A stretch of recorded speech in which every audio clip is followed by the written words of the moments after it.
Ladies and gentlemen, welcome to Dion's Daily Dose. Glad you could join me. We have a lot to cover today. It's been a crazy news day.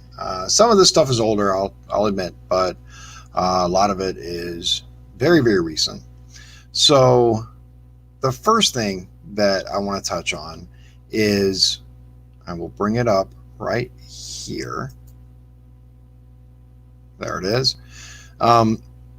California's Gavin Newsom, of course, announces $125 million fund to give coronavirus stimulus checks to immigrants in the state illegally.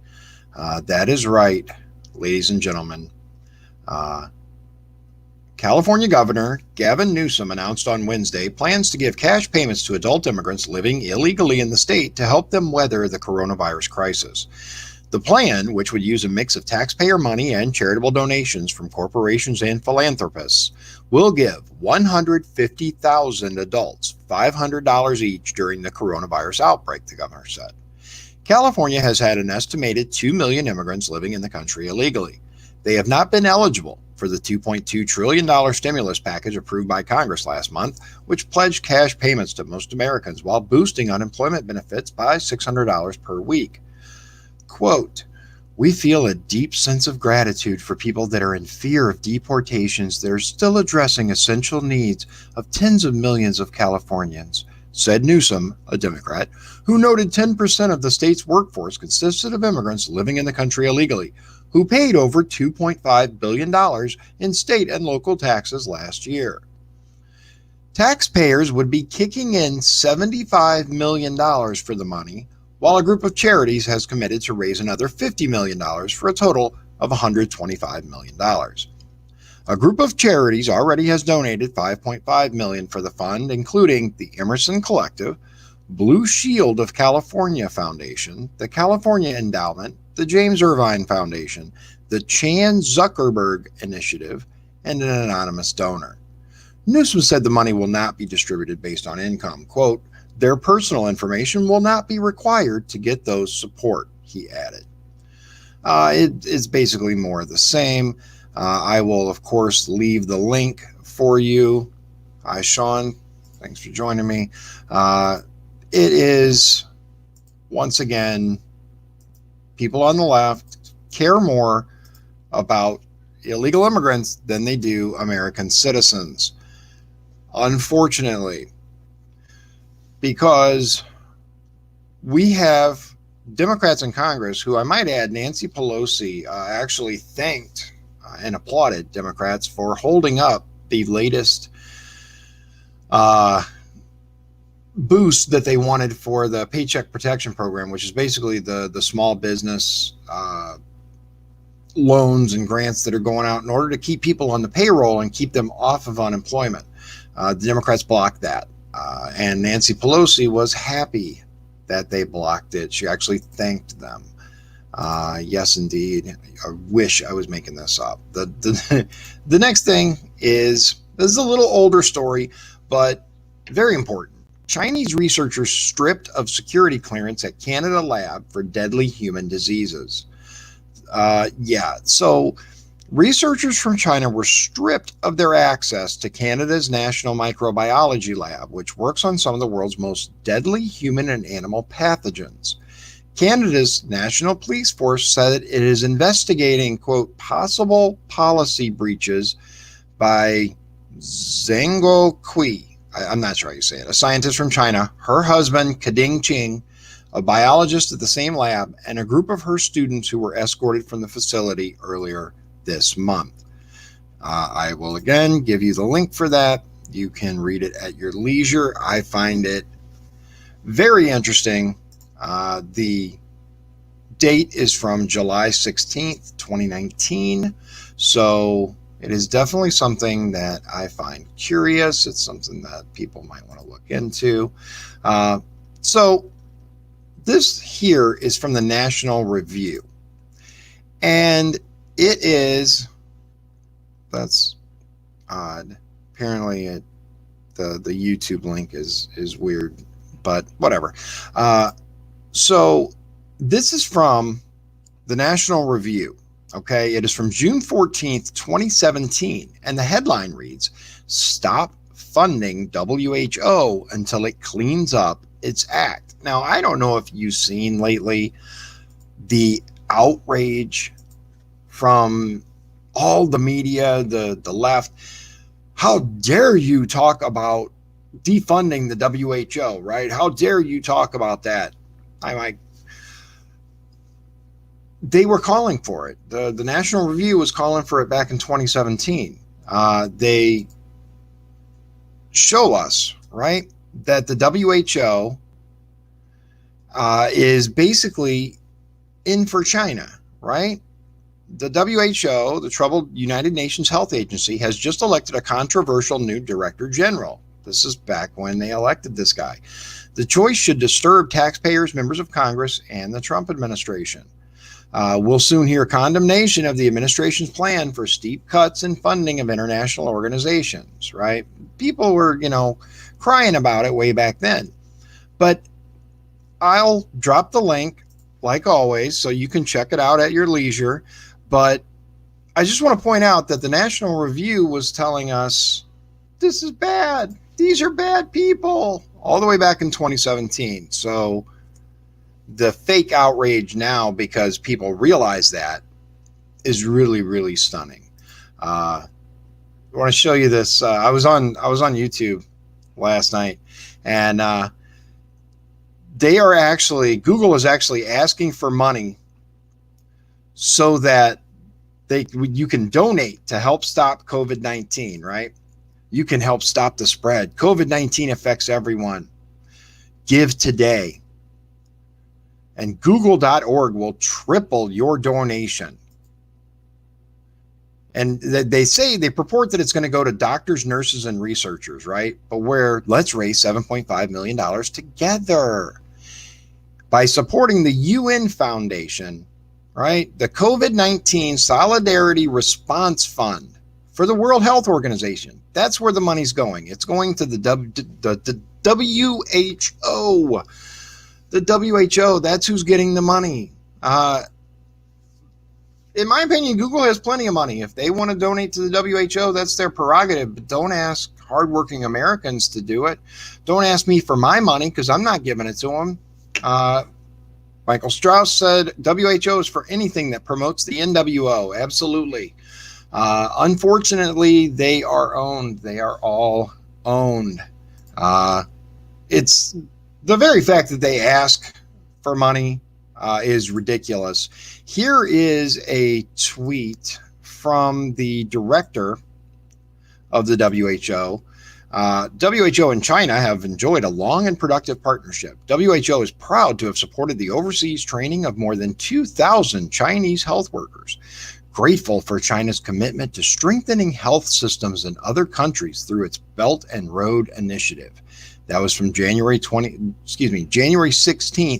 2019.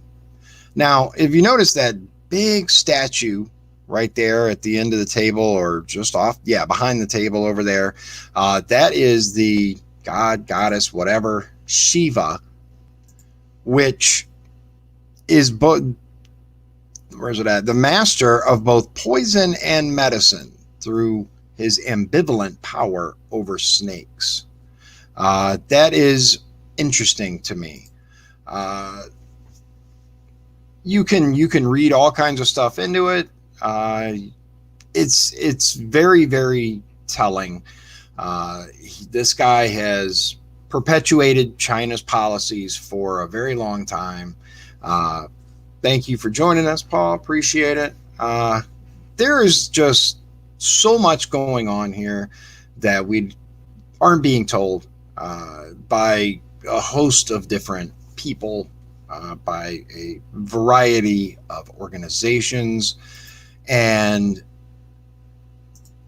there's one more little news piece that I think is interesting. With our being distracted, right? China may have conducted low-level nuclear test blasts, U.S. says.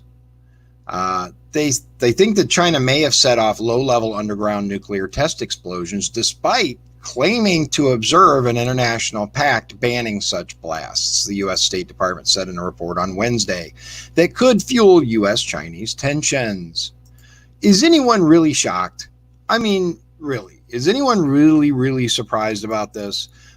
China has shown over and over that they can't be trusted. They've shown that they're going to do what they want. They are not.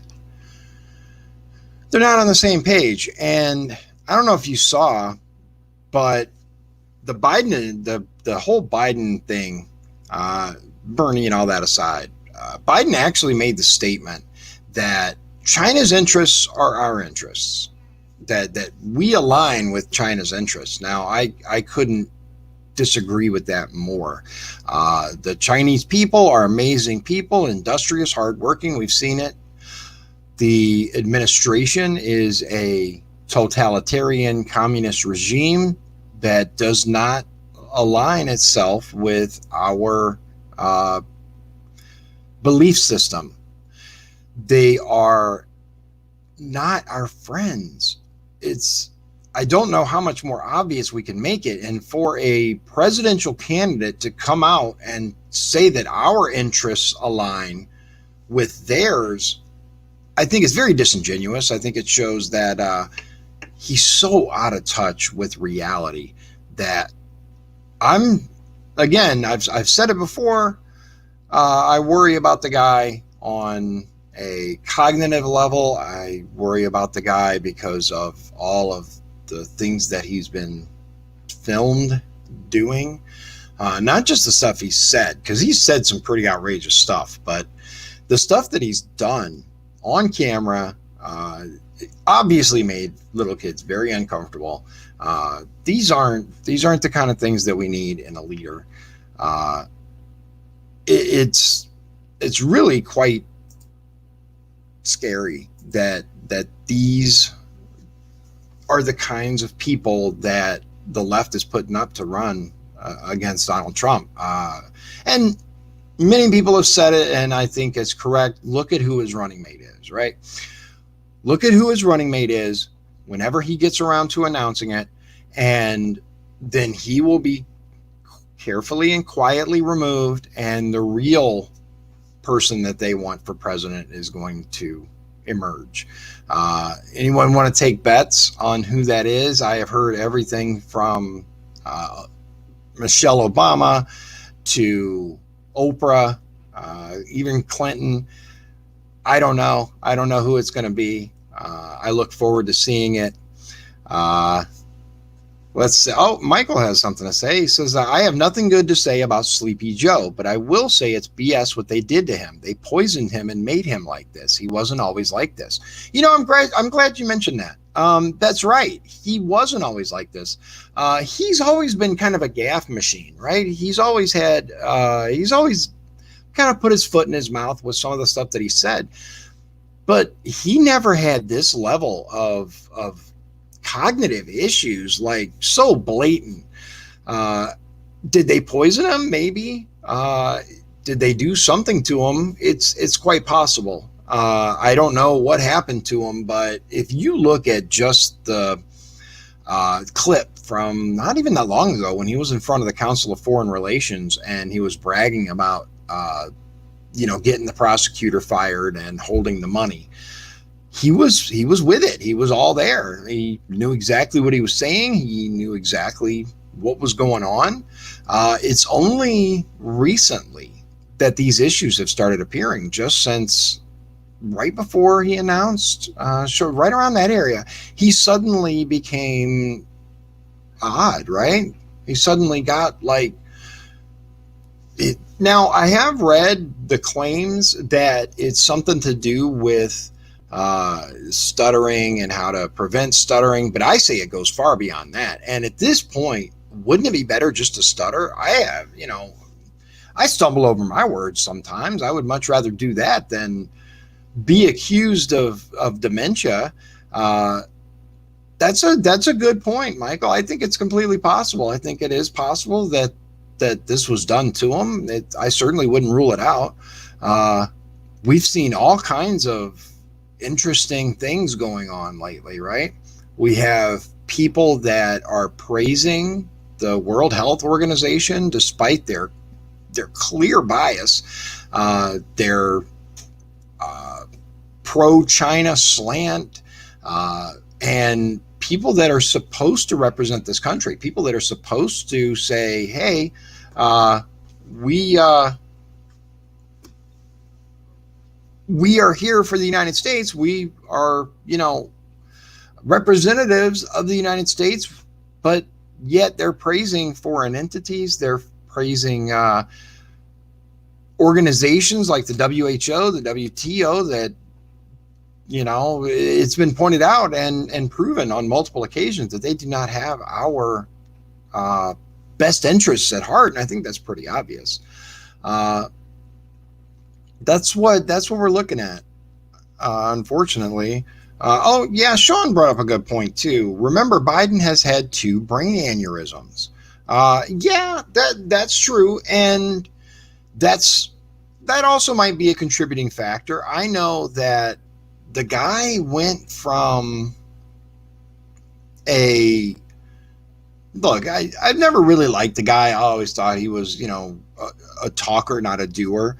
But he did go from, right here, but all of a sudden it's this, there's a meme out there because ice cream doesn't have bones, and it goes more in depth. It's funny, but it's true. Okay, so Steven says Biden is a joke. I'm sticking with President Trump. And what do I think of Trump? I think Trump is the only chance we have. I voted for Trump in 2016. I'm going to vote for Trump in 2020. There are some things that he says, and a couple of things that he does that I don't agree with. I'm not with him on his folding against the Second Amendment with bump stocks and suppressors. There are a couple of things that I think he could push back harder on, but overall, yeah. I'm going to vote Trump. There's no way in hell that I'm going to vote for anyone the left keeps trotting out. And there's no one else that is going to call out the media for what they do. That's probably one of the biggest reasons why I don't think that anyone else could possibly beat him, just because some of the things that he's said and tweeted, I'm like, ugh. The whole, I don't know if you guys have seen, but I guess there's a thing where he said that he wants his name on the check. So Steve Mnuchin is making sure that Trump's name gets on the stimulus checks, and it's kind of back and forth as to whether or not it's going to cause a delay. The New York Post ran a story that said checks could go out as early as next week and that there will not be any delay.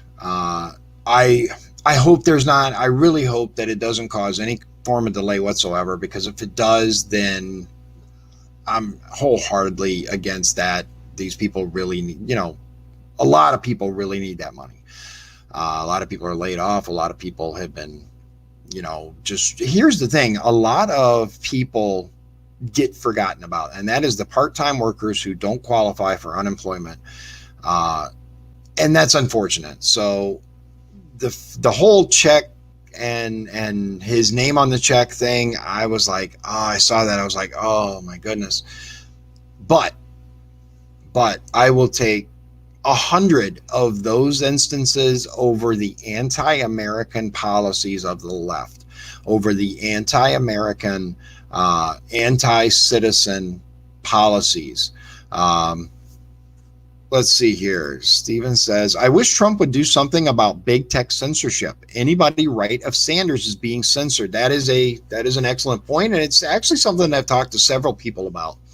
When it comes to big tech, we have a situation where these platforms, because that's what they've become, right? That's what they're supposed to be, but they're actually publishers, because they decide what they want to put out there what they want to allow, what they want to ban, what they want to censor, if you want to use that word. Being an independent company, they can kind of do what they want. Let's be clear. However, there are very different laws and very different tax breaks and all this stuff about the difference between a publisher and a platform. And that's what the whole fight is about. We have issues with that because they want the benefits of both. I would love to see a perfectly hands-off approach when it comes to the First Amendment. You can say what you want. We take no responsibility. That's the way it used to be, right? But absolutely, anything to the right of absolute crazy progressiveness is being censored. Paul says the only chance, because the system is corrupt as hell against any third party who would eliminate all that benefits them. You're absolutely right. The two-party system that we have it's corrupt. Unfortunately, it just is corrupt. I really hope, I pray that the drain the swamp is more than just rhetoric. We've seen some of it, but a lot of it, we're still waiting. We're still waiting. Now, I can make arguments for both sides, right? These things take time. You have to clear out the Justice Department. You have to make sure that these people aren't just going to get off when charges are brought. But I'd like to see more. I think a lot of us would. I'd like to see some of these people being prosecuted. These people that attempted a coup against a sitting president. Mike says, what I want to know is how are people complaining about not having work when retail stores are rehiring employees that were fired previously because they don't have enough employees? Not everyone can work retail. Not everyone can go. Even if they hired as many people as they possibly could, you'd still have lots and lots and lots of people out of work. I understand what you're saying. Paul says, I've been saying that too. It makes no sense. Again, even if every single one of these stores hired their maximum politician, or say, I was reading the next comment, even if they hired their maximum number of people, it still wouldn't be enough. We have many people that are out of work. But I understand what you're saying. If those people that need a job, there are tons of temporary jobs out there. There are tons of stocking jobs out there. Local companies like Walmart, Meijer, grocery stores are all hiring stocking positions. We have tester positions that are available for factories. Stephen says, do you agree with Ted Cruz about term limits for politicians? I put right on my website. I absolutely believe in term limits. Absolutely. We have to have term limits. That's the very fact that all of these people that are in Washington for 30, 40 years gain power and influence the longer that they're there. As to the exact term, I think we can have a discussion about that. I think more than 6 years, I think is too much. Especially for, House of Representatives, 10 years tops. 5 terms, any more than 5 terms as House of Representatives, that's 10 years. No more than that should be allowed. Why? Why do you need more than that? It's time to move on, right? If you discover that politics is your calling, here's the thing, I don't know. I believe that I'll make an excellent representative. I'm going to do everything that I can. But I don't know. I might get there and be like, oh my goodness, no, I'm good. But if I do get there and I do a good job, right? Some people say, well, it's up to the voters, right? It's up to the voters. But let's look at all. There are tons of resources out there. We've seen the corrupt voting system that's out there, and stay tuned on Friday, by the way. Come back Friday. Michael Strauss, who is the Libertarian candidate for the 1st District, is going to talk about his ideas for secure voting. Paul says, but coming up with fair terms to serve is difficult. Absolutely. Michael says politics is not a career; it's a service. Yeah, I mean it's like anything else. I disagree wholeheartedly with these career politicians. It was never meant to be a career. Never, ever, ever. These people, they go to Washington or even our local governments, right? They get in there and they just stay there. They just stay there every term, building up more influence, every term, figuring out more ways to game the system.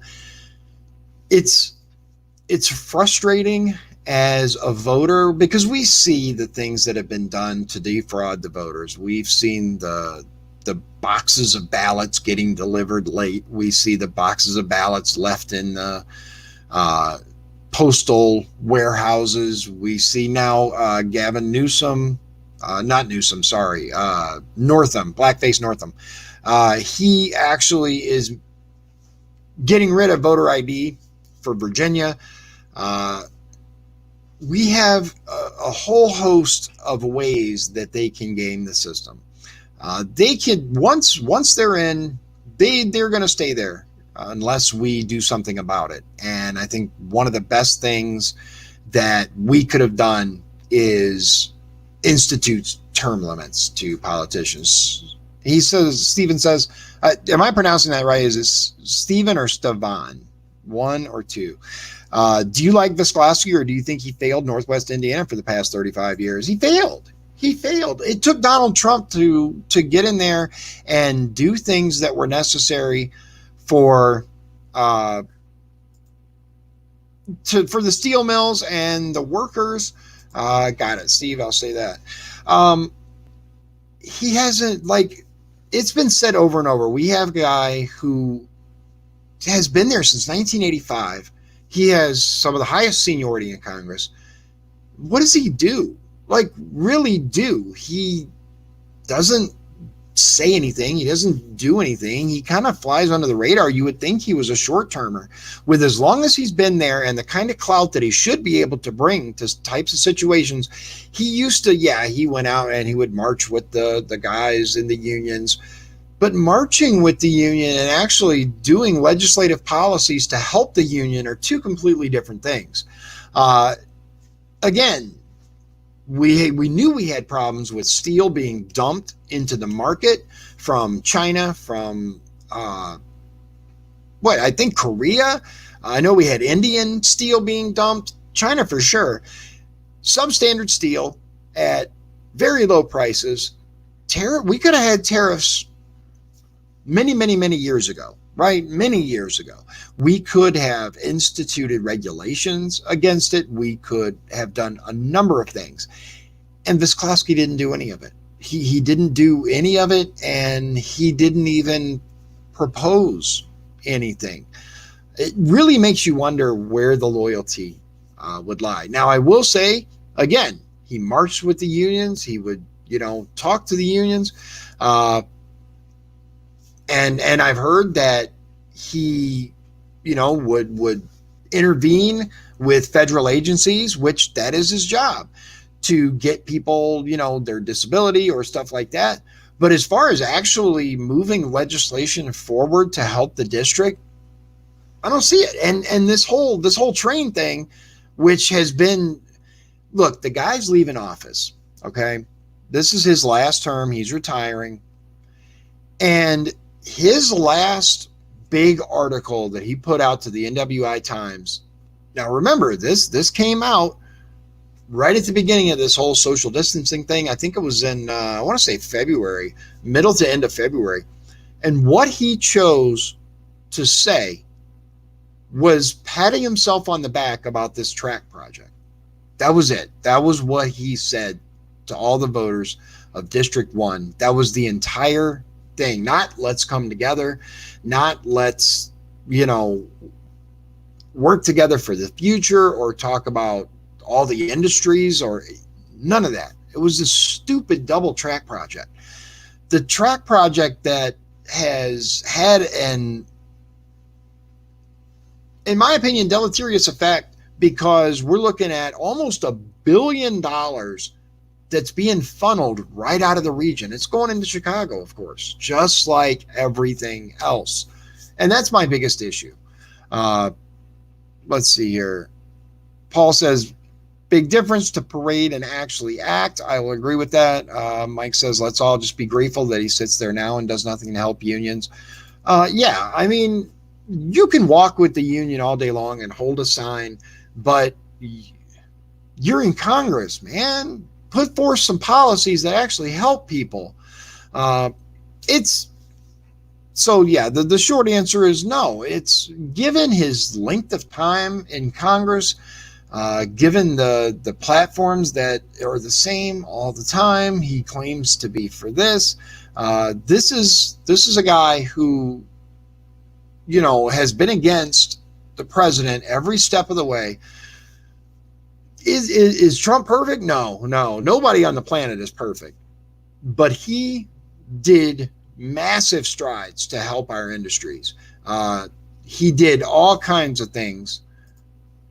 Let's see. Mike says, if NICTD, NICTA believes it's worth it, then get a loan. Don't drain taxpayer pockets. I agree. Why are we spending money for that? That's my question. Why should we throw money towards something that, like, have we even looked at the long-term alleged benefits of this thing? I don't see them. We all know why they want it. It's so they can run free, even though they're not supposed to. That's what it's for. That's why all this money is being diverted, so that they can send freight back and forth. Paul says Americans throughout the country are paying towards the stupid, worthless train. I agree. We're looking at something that we shouldn't be paying for. Not at all. That's what fares are for. That's what. And let's face it, these railroad companies are not hurting for money. They have more than enough money. We see it all the time. I just don't get it. I just don't understand how a little group gets set up to make complete autonomous decisions when it comes to this stuff.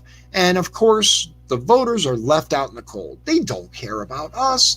And that's been going on long enough. That's been going on way too long.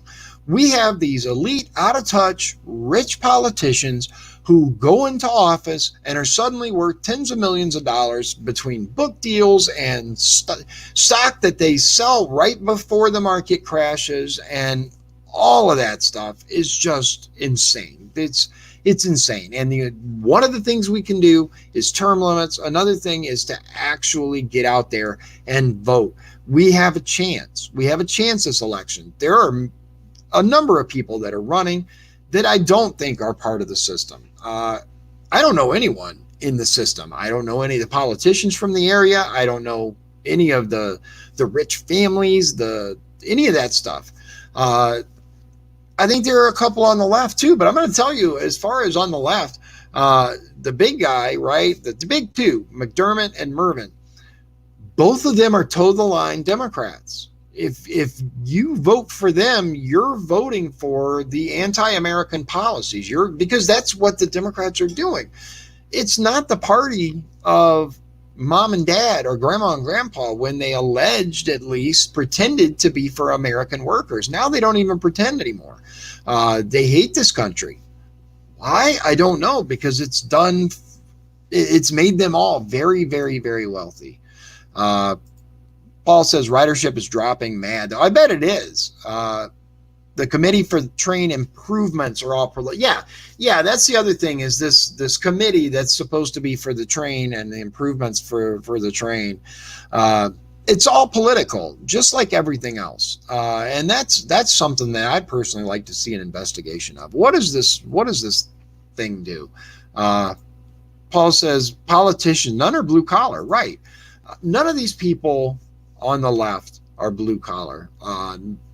Very few at all throughout Washington are blue collar Americans that actually know what it's like to get up in the morning, go to work, worry about what it's like to feed your kids, choose between this and that. Hey, I gotta feed my kids, but rent's also due very soon. What am I gonna do? These are all real life problems, and I don't think the vast majority of these people have never had to worry about where their next meal was coming from. They've never had to think, okay, I have, X amount to make it until the end of the week, till payday. If I buy some bologna and some bread, I can kind of stretch it. I don't think they've ever had to experience that.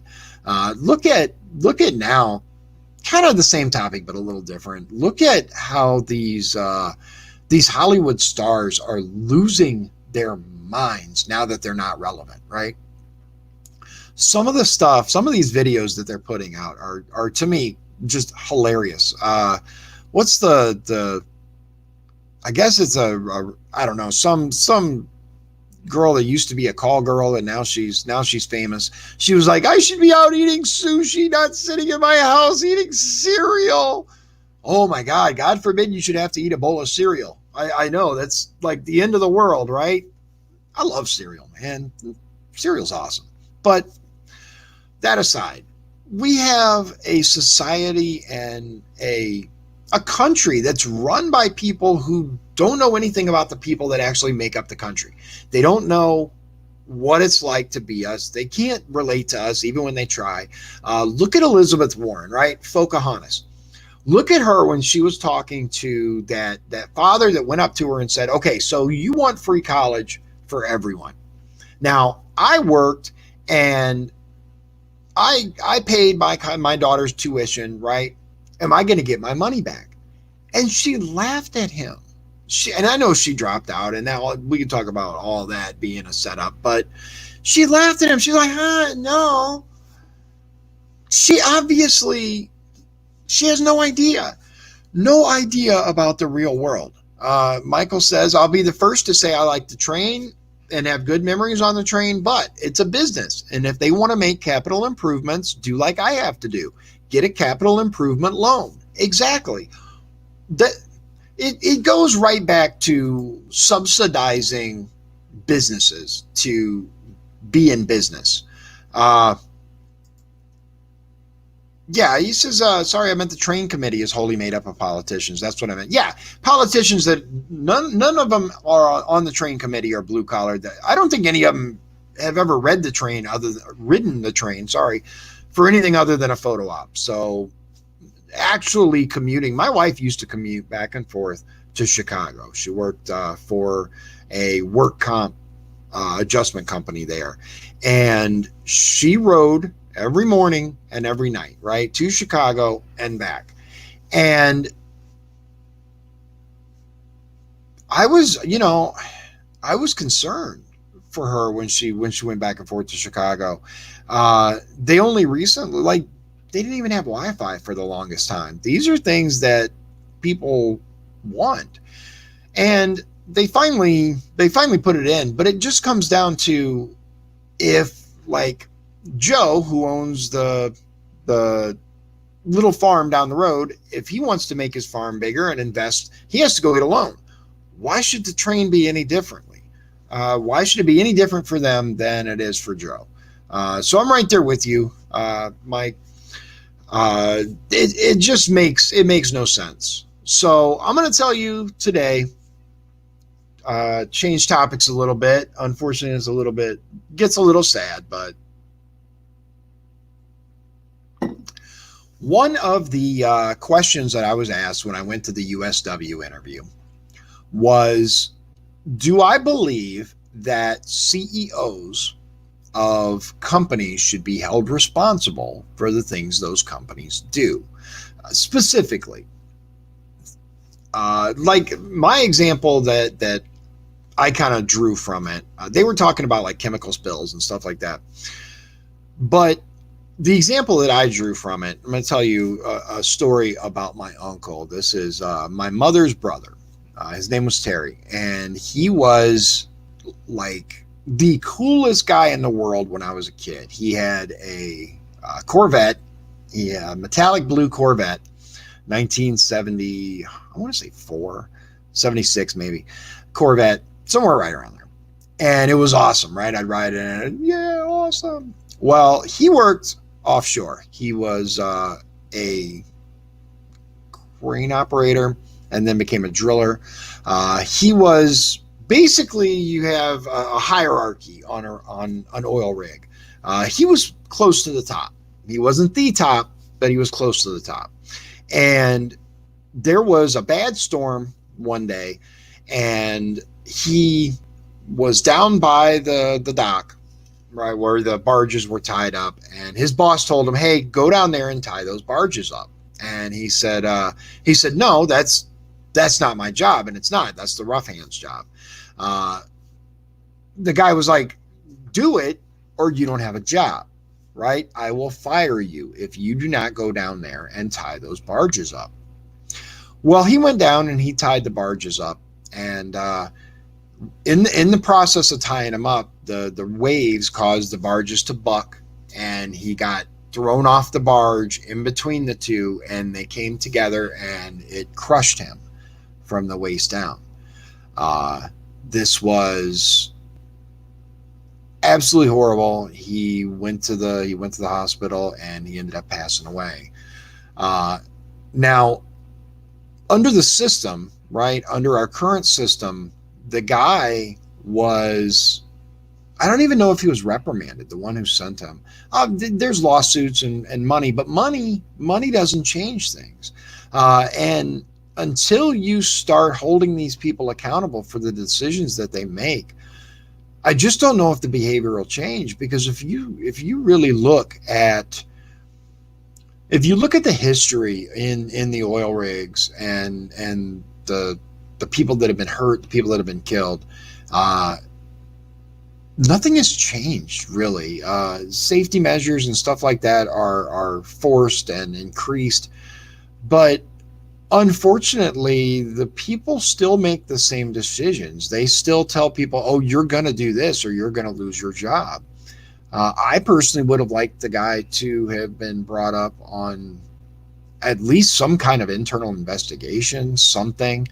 But that's not going to happen. I am in favor of, if you do something that directly leads to, especially the death of someone. And this was a guy who worked hard his whole life. Was a fun-loving guy. He was my idol when I was a kid. My dad wasn't around. I'll get into more about that another time, but I touched on it a little in a previous video. But this guy was awesome, right? He had long hair, he was kind of a rocker, and he was a hard worker. He flew up through the ranks, so obviously he wasn't a cut up or a jokester. He was a hard worker, and he was just like that, because one guy was more worried about company property than he was the life of a person. And I think we've gotten away from that, right? Many years ago, not even that many years, I could understand, like, CEOs, they were hired to make the company profit, right? That's the whole point. And companies, are they responsible for the damage that they do to the environment if there's no law against it, and all this other ridiculous stuff? We all have to be responsible. We all have to do things that we take other people and things into account. Steve says, "I'm trying to get into an apprenticeship in Local 150. What would you do for union jobs here in Northwest Indiana?" That's a good question, Steve. For one, I would make sure that our industries that are American industries are number one. Look, we have candidates that are all for free trade, right? And I'm for trade. I want to make sure you understand that. I am for trade. However, I agree with Donald Trump that American businesses, American citizens have to come first. We're Americans. We have to put our American industries and businesses first, which means that we need tariffs are a good stopgap, right? They're a good temporary measure. But we need more long-term protections for our workers, for our American industries. We need to bring those industries home. I believe in unions. My wife's entire family just about our union workers. Her dad retired from the mill. Her grandparents worked at the mills. We need unions. I believe that they're critical. Many of the laws that we have today would not exist without unions. That said, I would like to see, because we know that there are unions out there that have corrupt leadership. We've got people being indicted. We've got people that are, being brought up on charges, investigated. That's one thing that I would like to see cleared out. I would like to see unions draw from a more local pool when it comes to running things. I'd like them to focus. Let's see. Steve says, my father was a welder at Local 150 for 40 years. Wow, I grew up in a union household. There you go. Yeah, unions are critical. And that's one of the things that I think is really important to look at too, in the way that people kind of look at things. One of the things that I will say is I am the only Republican candidate that is against right to work legislation in its current form. I don't, and the main reason, there are a couple of reasons. Number one is because a union should not have to represent someone who's unwilling to pay union dues. If you don't want to be a member of the union, that's fine. You shouldn't have to be a member of the union. However, when it comes time to want those union benefits like representation and stuff like that, no, you did not want to be a part of the union. You didn't want to pay your dues. You didn't want to be a member of them. So now when you need them, sorry about your luck, homie. That's one of the biggest issues that I have with right to work legislation as it's currently written. The other issue that I have is in locations like Indiana State Prison, for example. People can be fired for any reason whatsoever or no reason. And right to work legislation is what allows that. It allows people to be terminated with no unemployment. You don't have to have a reason. All of that, those are the reasons why. I'm not opposed to the concept, which is that you shouldn't have to have a union at a shop if the shop doesn't want it, if the people at the shop don't want it. But unfortunately, the way that it's written leads to a lot of abuse. It leads to people who are unions that are forced to defend people that didn't want any part of the union before. They were like, no, I'm good, and it's not fair. It's not fair to the union. It's not fair to the other employees that the union members that are paying their dues. Why should they pay if they're going to get the same benefits? Let's see here. Hold up. Michael Strauss says, hold up. True profit comes only after personal responsibility and care for your employees and community. Numbers lie. Sure, you had a good year, but you laid off 25% of your workforce to do it. That's not taking care of your community. Therefore, they will not take care of you. Okay. I'm not sure. Did I miss a comment somewhere? I'm not sure what, he says 20 plus years I've owned and ran a non-union electrical shop on this concept. Oh, okay. No, I get it now. I understand. Yeah, look, there's nothing, this is what I'm saying. There's nothing wrong with not going union if you don't want to go union. However, you shouldn't be forced to go union. That's, I agree with that aspect. However, when you have a system where people can take advantage of the union, because that's what it comes down to. They don't have to pay dues. They don't have to be a member of the union, but they still reap the union benefits. That's not right. And so that's the part that I would absolutely push to get at minimum rewritten, at best, repealed and replaced. We have a situation where people are being taken advantage of, unions are being taken advantage of, and no one wants to call them out. We have Oh, okay. I understand now. Sorry. Michael says, I was replying to your CEOs are there to make a profit for the business. Yes. Look, I don't. Here's the thing, that's still what they're there for. But I agree with what you said here. True profit comes only after personal responsibility and care for your employees and community. Sure, you had a good year, but if you laid off 25% of your workforce to have a good year, then that's not good. That's not a good year, right? Uh, I wish more people would I wish more people would think of that when they look at the long term effects of the company, and they only look at numbers. They only look at the bottom line, that dollar, right? The almighty dollar. Uh, yeah, he says that 20 plus years he's owned and ran a non-union electrical shop on this concept. Awesome, awesome. It can be done. It can be done. There are, people out there that know what they're doing. Steve says, would you be willing to work with President Trump to put America and the Constitution first? I'm sick of these never Trumpers not willing to work with him. Yes. Yeah, I look forward to working with the guy. I I'd be honored, man. I really would. And let me be clear though, I am not I'm not a Trump worshiper. I see his flaws. I understand he's human. However, I do, and the Constitution should be above all.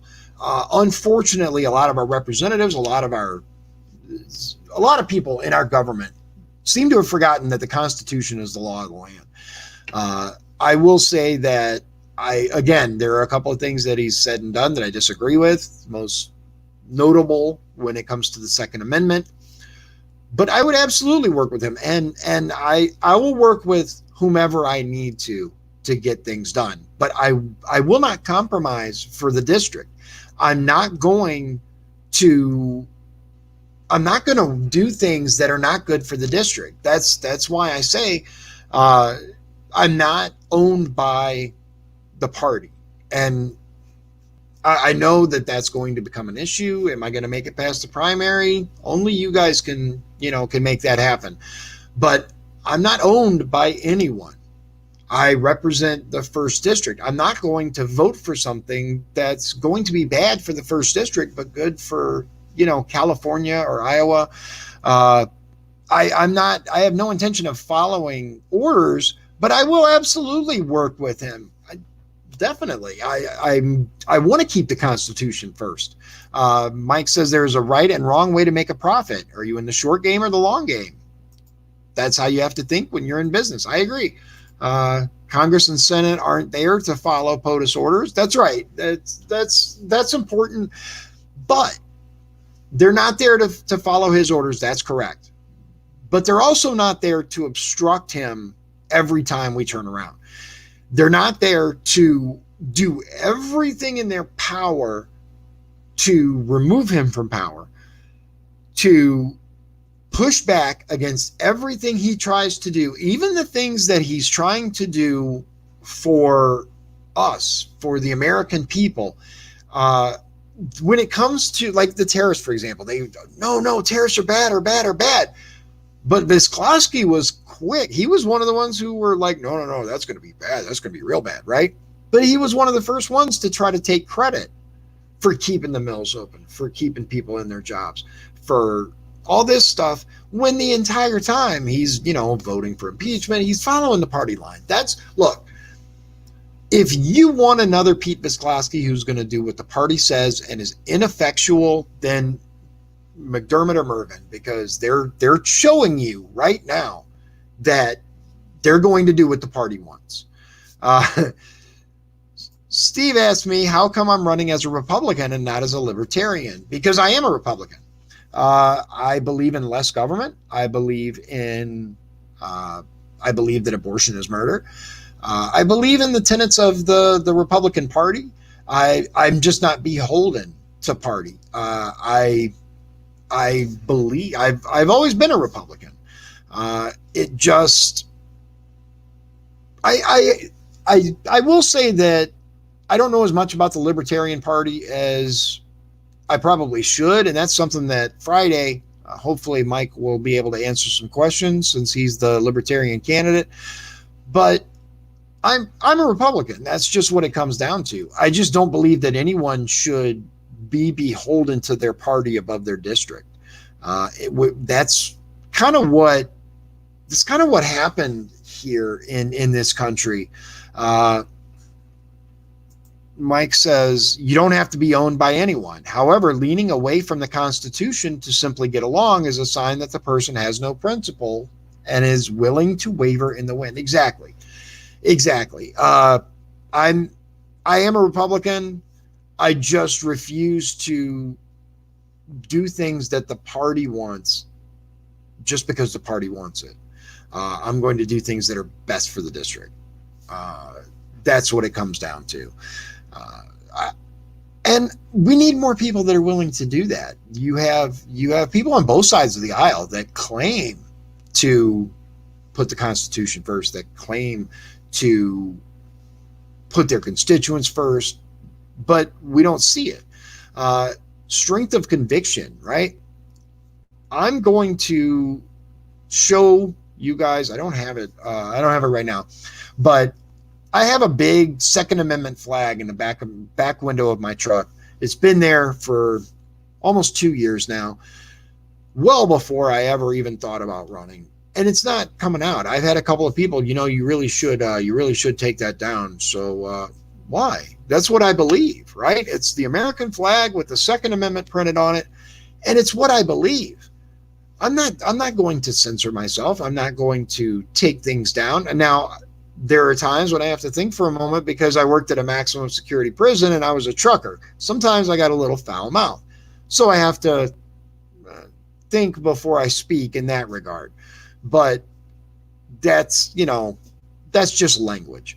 I'm not going to censor my thoughts. I'm not going to censor my beliefs. I'm going to tell you what I believe. I'm going to tell you what I stand for. I'm going to tell you that I'm okay with the personal attacks, and it's going to happen, especially as I gain traction, especially if I win the primary, right?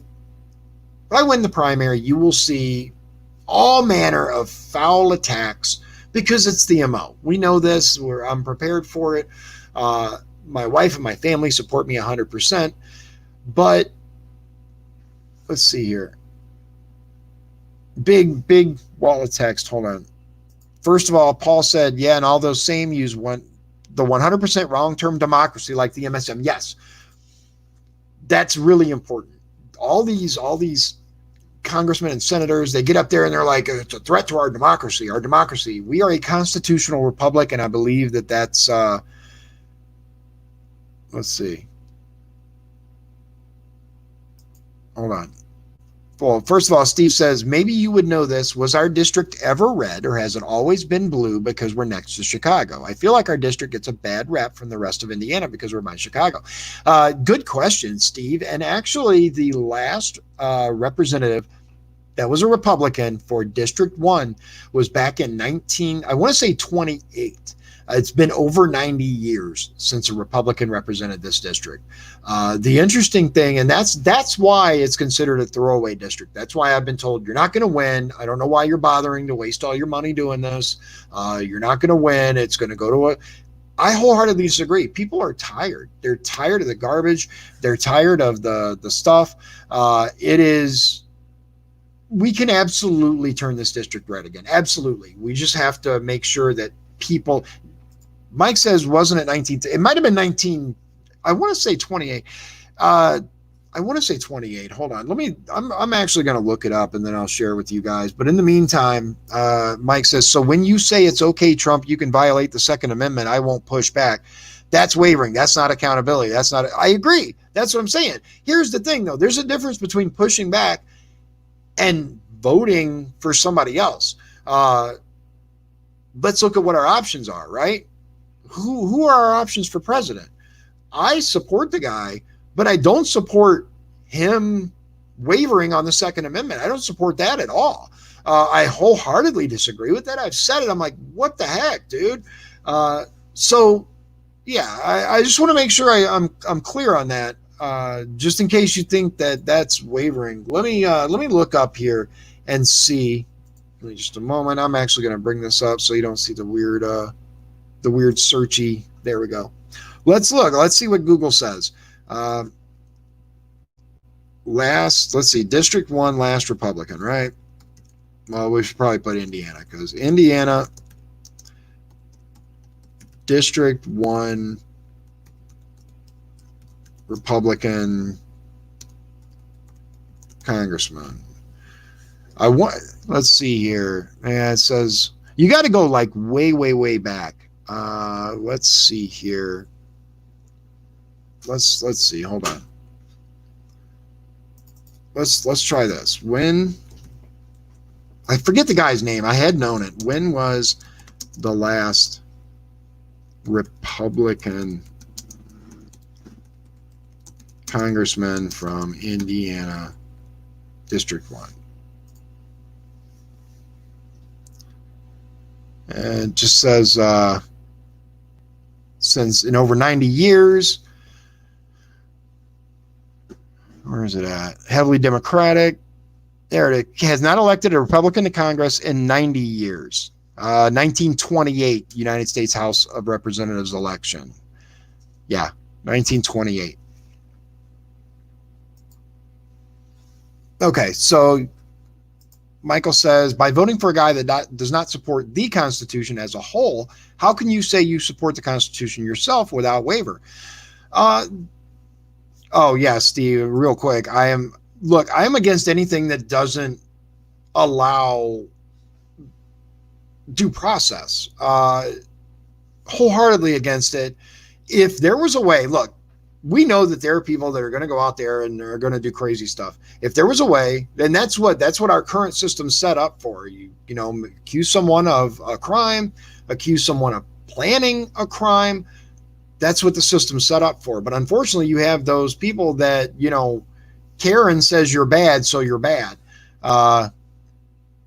Unfortunately, that's the way it is. So back to Mike's question. So what would you have me do, Mike? I'm just curious. What would you have me do? Would you have me vote for Biden? Because that guy wants to put Beto O'Rourke in charge of guns, and then we're going to lose a heck of a lot more than bump stocks. That's just the reality of it. If I thought that there was someone who, truly represented the Constitution and could, stand a chance, then I might consider voting for him. But unfortunately, Donald J. Trump is the best we've got for the Second Amendment and, the Constitution as a whole.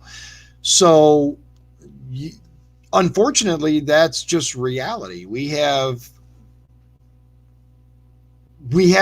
what we'd like to see, which is, him support the Constitution in its entirety, including the Second Amendment, not even talk about banning any parts, and, taking suppressors out of the mix and allowing them to be bought, not banning bump stocks. Look, Steve says, I'm not a fan of the bump stock ban. I'm not a fan of bump stocks, but it doesn't matter. I think they make your weapon incredibly inaccurate. There are issues with them, but it just is, it is what it is. And Paul pointed out, he hasn't just not brought it up lately. Yeah. Trump he gives too much, in my opinion, especially given how the people who hate him are constantly on the attack anyway. It doesn't matter what he does. It doesn't matter what he gives, what he, holds on to. People are going to attack him anyway. So why not just, stick to your guns, So I got to go eat dinner. I'm already late, but I appreciate you joining me tomorrow. Remember, 7 p.m., I'm going to have Christopher Wells on, Hobart City Councilman, and his wife, Sarah. They are both teachers and have an amazing list of accomplishments that I will introduce all of you to. Friday, Mike Strauss will be on. He is, again, the Libertarian candidate for District 1, and I heard back from John Westerkamp. We're discussing Monday, having him on Monday. So a whole bunch of, what? No, it's not. What? My wife's trying to mess me up over here. Okay. telling me false names. That's like I tweeted out earlier when I was setting this up yesterday. Day before, about tomorrow's event with Christopher Wells and his wife, and I accidentally called Senator Young. I called him Scott instead of Todd. I don't know how I did that, but it was easier just to correct it under the tweet. I make mistakes. It happens. So, see you all tomorrow. I appreciate you joining me. And as always, God bless you and God bless the United States of America.